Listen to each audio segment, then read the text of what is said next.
This is it. Marvel's Avengers has finally hit rock bottom. They're pulling the plug. It's kind of sad too, because this game had a lot of really cool parts, and I actually really enjoyed it. Unfortunately, it also had unlikable characters and a particularly stupid boss fight that I refuse to mention.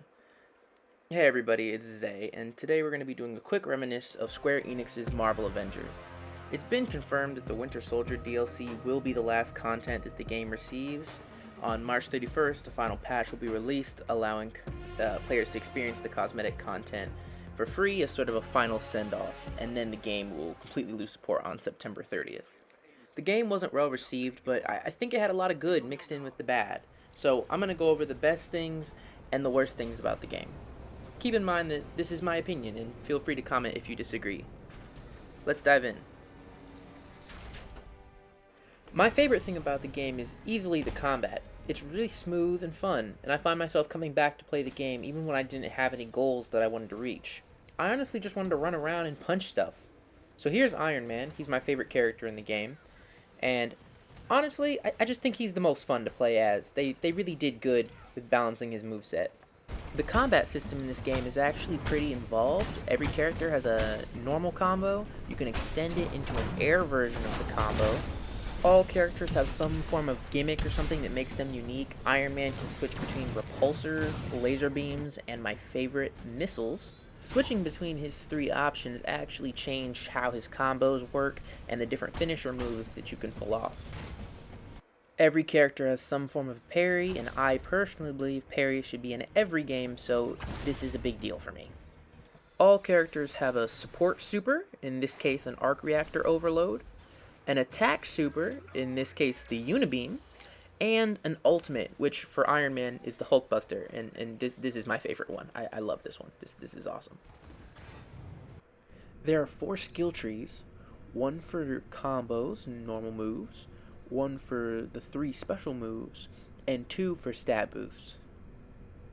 You can even stun enemies and then hit them with special takedown animations. I think these look really neat, and it's also a quick way to get back some health. There's even more combat options available, but that's all I'm going to go over here. The combat is just so engaging, it's so fun. I really do feel like a superhero. I'd say my one complaint is that there's no depth to the fighting. You just hit people, and then you hit them again, and you hit them again, and then they die. And that's all there really is to it. And it's not bad, but when you do it over and over and over again, it does start to get a little repetitive. And repetition is kind of what started to kill this game, you know? A sort of runner-up for best thing in the game is probably going to be skins. This game is loaded with skins. Cosmetics was clearly a core tenet of the game design, and there's easily 100 skins in the game. That's a lie. There's like 500 skins. There's a lot of skins. And when they want to, they can really make a character look like they stepped right off of the cinema screen and right into the game. Iron Man, Captain America, and Black Panther are some of the coolest skins available in the game, and I love it. Unfortunately, cool cosmetics is not good enough to overcome this game's most glaring flaw, the power level system.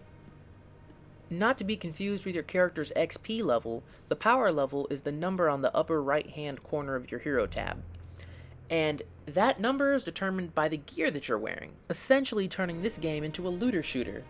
And this concept drops the game from a 7 out of 10 to a 5 out of 10. Every other issue you may have could be overlooked, but this power level system actively gets in your way every time you attempt to play the game. It basically forces you to grind for new gear at all times, as all missions have a power requirement, and it's always just a little bit higher than the gear that you have currently. The worst part about this is that the gear that you get, the level isn't guaranteed. You could be grinding and only get trash gear. I've spent hours grinding to only go up just a few levels in power. This is infuriating for someone who wants to just hop into the levels and have fun. It's so bad I stopped playing the game for months. Strangely enough, runner-up for the worst thing in the game is also skins. They're definitely a double-edged sword. Firstly, it's feast or famine. While Iron Man has a gajillion skins, either referencing comics or designs that Square Enix came up with by themselves, characters like Hulk suffer. He has more color swaps than actual new skins. In addition, not all skins are really created equal. Some of these, they look terrible, really. Remember how I said that some skins can look so amazing? It seems like that mostly extends to the MCU skins. Skins outside of that don't always get the same treatment, and it just doesn't justify being locked behind the paywall. Most legendary skins cost 1,400 credits.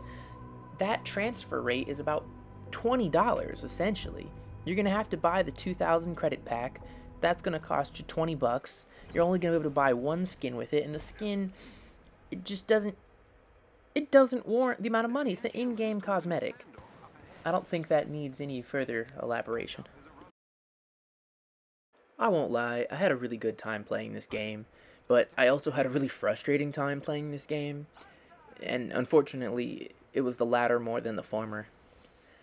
I think it had a great concept and it just wasn't executed properly.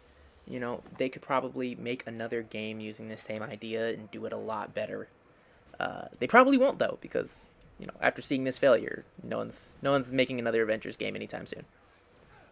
I'll probably play the game a little bit more after the patch comes out on March 31st, and then I'll uninstall it for the final time. But what about you guys? What did you think of Marvel's Avengers? Was it good? Was it bad? Will you never touch the game again, or are you gonna play it until your Xbox breaks? Let me know in the comment section. If you made it to the end, I'm glad you stuck around. Thank you so much. And this is the part where I ask for your help. I'm new to YouTube, if you can't tell, and I'd appreciate some constructive criticism. If you liked the content, leave a like, and if you have suggestions on how it can improve, leave a comment. If you like this kind of content, I intend to make all sorts of videos about all sorts of games, so if you're interested, hit that subscribe button, and I'll catch you in the next video.